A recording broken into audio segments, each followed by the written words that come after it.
नाही, बीडच्या बाबतीत खूपच काळजीच्या गोष्टी वाटत आहेत. सातत्यानं काही घटना तर दुर्दैवी घडलेल्या आहेत, अत्यंत दुर्दैवी.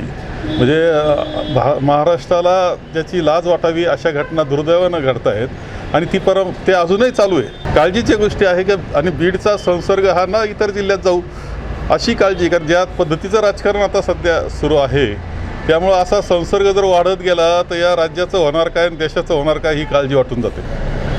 संगीता तिवारी यांनी काँग्रेसवर आरोप करून राजीनामा दिला. हा, मला आत्ताच ती बातमी समजली. त्या अत्यंत ज्येष्ठ कार्यकर्ते आहे पुण्यामधल्या आमच्या. त्यांची काय नाराजी आहे मी आजच आता तपासणार आहे, त्यांच्याशी पाहिजे तर संवाद साधणार आहे. एवढ्या सिनियर लीडर काँग्रेसमध्ये जात आहेत. हा झालं आहे आता ते, परंतु मी त्यांच्याशी बोलणार आहे. सर, छगन भुजबळ यांनी आज मंत्रिपदाची शपथ घेतली, काय सांगाल? ठीक आहे, ते अत्यंत सिनियर असं व्यक्तिमत्व आहे राजकारणामधलं. त्यांना शेवटी त्याचा निर्णय आणि तो अजितदादांचा पक्षाचा निर्णय, राष्ट्रवादी पक्ष त्यांचा त्यांचा निर्णय घ्यायचा अधिकार आहे. भारताचे सरन्यायाधीश महाराष्ट्र दौऱ्यावर आले, मात्र अनेक वरिष्ठ अधिकारी जे आहेत ते अनुपस्थित होते, त्यांनी खंतसुद्धा व्यक्त केली. नाही, आता खरं म्हणजे एक अभिमान महाराष्ट्राला असला पाहिजे की आपलं एक व्यक्तिमत्व इथला भूमिपुत्र सुपुत्र होणार की जो देशाचा सरन्यायाधीश होतो, ते कौतुक असलं पाहिजे. आणि त्या पलीकडे जाऊन प्रोटोकॉल म्हणून सुद्धा चीफ सेक्रेटरी तिथे हजर असल्या पाहिजे होत्या. ही वस्तुस्थिती आहे. म्हणजे आम्हाला सुद्धा वाईट वाटलं का आपल्या एका सुपुत्राला एवढा सन्मान मिळालेला आहे. त्याच्या आनंदात खरं म्हणजे प्रोटोकॉल म्हणून तर कायमच गेलं पाहिजे, पण ज्यावेळेस प्रथम येत आहेत का असं चौथ्या 5 वेळेच्या असं प्रथम येत आहेत, स्वागताकरता महाराष्ट्र सज्ज झालेला आहे. महाराष्ट्रामध्ये आनंद व्यक्त होतो आहे, पण महाराष्ट्र सरकार एवढं उदासीन का हे मात्र समजत नाही. साहेब, अमित शहा यांचा 26 तारखेला नांदेडला संभाव्य दौरा आहे, मात्र चर्चा सुरू आहे की काँग्रेसचे आमदार प्रवेश करणार आहेत. मला नाही असं वाटत. काँग्रेसच्या आमच्या आमदारांची संख्या तुम्हाला माहिती आता काय आहे इथे, त्यामुळं आमदार कोणी मला वाटत नाही माझी आमदार कोणी पक्ष सोडेल असं माझं काही मत नाही. चंद्रशेखर बावनकुळे यांनी काँग्रेसकडनं जे जय हिंद यात्रा काढली जात आहे ती यात्रा ही राजकीय यात्रा आहे असं म्हणतात. खरं म्हणजे यांची जी यात्रा आहे तिरंगा यात्रा, एक गोष्ट चांगली की तिरंगा हा शब्द त्यांनी मान्य केला. कारण RSSना तिरंगा मान्यच नव्हता. त्यांना अनेक वर्ष त्यांनी त्यांच्या ऑफिसवर सुद्धा तिरंगा लावलेला नव्हता. आता तिरंगा मान्य केला, हे एक चांगली गोष्ट. सोडता कोणता आनंद व्यक्त करून राहिले ते. शस्त्रसंधी झाली, आपली युद्धबंदी झाली, ते काय आनंद मला समजत नाही की ही यात्रा चालली कशा करता. आता खरं म्हणजे आम्ही जे काढतोय आम्ही कायमच या देशाच्या सार्वभौमत्वाकरता देशाची राज्यघटना जपावी म्हणून काम करणारा काँग्रेस पक्ष आहे. आणि म्हणून जय हिंद आम्ही म्हणतो, म्हणजे देशातले सगळे बरोबर घेऊन देशाला ताकद देण्याचं काम त्यामधून आम्ही करतो आहोत. साहेब, काल भाजपाचे नेते खासदार अशोकराव चव्हाण यांनी काँग्रेस जिल्हाध्यक्ष BR कदम यांच्या घरी जाऊन भेटला, त्यामुळे ते राजकीय चर्चेला उधाण आलं.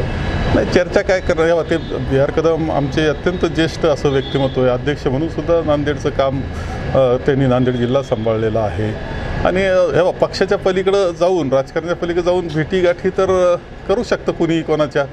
ते काही व्यक्तिगत हे नसतं याच्यामध्ये. राजकारण वेगळं आणि व्यक्तिगत संबंध वेगळे. मला वाटतं व्यक्तिगत संबंधामधून गेले असते. सर, मोदी सरकारकडून बाहेर देशात जाऊन त्यांची ही जी सिंदूर आहे युद्ध त्याच्यावर सांगण्यासाठी त्यांनी आता जे काही समिती केली त्या समितीचं त्याचा बहिष्कार टाकावा असं राऊत म्हणतात.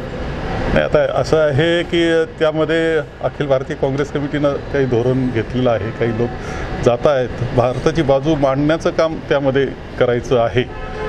जी काही वस्तुस्थिती आहे ते त्या निमित्तानं चर्चा होईल. आणि देश म्हणून ज्यावेळेस विषय येईल, परराष्ट्रीय धोरणाचा असेल किंवा संरक्षणाच्या बाबतीतला असेल, त्यावेळेस काँग्रेस कायम कोण जे असेल सरकार कोणतं त्या सरकारच्या पाठीशी राहते. अपेक्षा एवढीच असते का सरकारनं चांगलं काम करावं आणि या देशाचा अभिमान वाढवावा, ही अपेक्षा त्यामध्ये असते. स्थानिक स्वराज्य संस्थांच्या निवडणुका समोर आलेल्या आहेत, महाविकास आघाडीसोबत लढणार का स्वतंत्र लढणार? नाही, आम्ही आता एकत्र बसू, आम्ही चर्चा त्यामध्ये करून आम्ही पुढं जाऊ. जे योग्य पद्धतीनं होऊ शकतं ती प्रत्येक गोष्ट आम्ही करू. काँग्रेस यामध्ये सगळ्यांना बरोबर घेण्याचा, समविचारी सर्वांना बरोबर घेण्याचा, भारतीय जनता पक्ष किंवा महायुतीच्या विरोधामध्ये ताकद उभ्या करण्याकरता बरोबर घेण्याची पद्धत तर आमची आहेच आहे. त्या पद्धतीनं आम्ही पुढे जाऊ. ते बीडचे पालकमंत्री स्वतः अजित पवार आहेत, मात्र ज्या पद्धतीनं मारहाणीच्या घटना पुढे जातात त्यामुळे काय वाटतं कायदा सुव्यवस्था आहे बीडमध्ये? नाही का बीडच्या बाबतीत खूपच काळजीच्या गोष्टी वाटत आहेत. सातत्यानं काही घटना तर दुर्दैवी घडलेल्या आहेत, अत्यंत दुर्दैवी.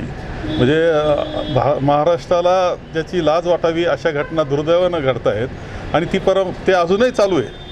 आणि मग म्हणून आता पालकमंत्र्यांना कदाचित वेळ आहे की नाही तिथे पाहण्याकरता हा प्रश्न निर्माण झाला आहे. सरकार काय करतं हा मोठा प्रश्न आहे.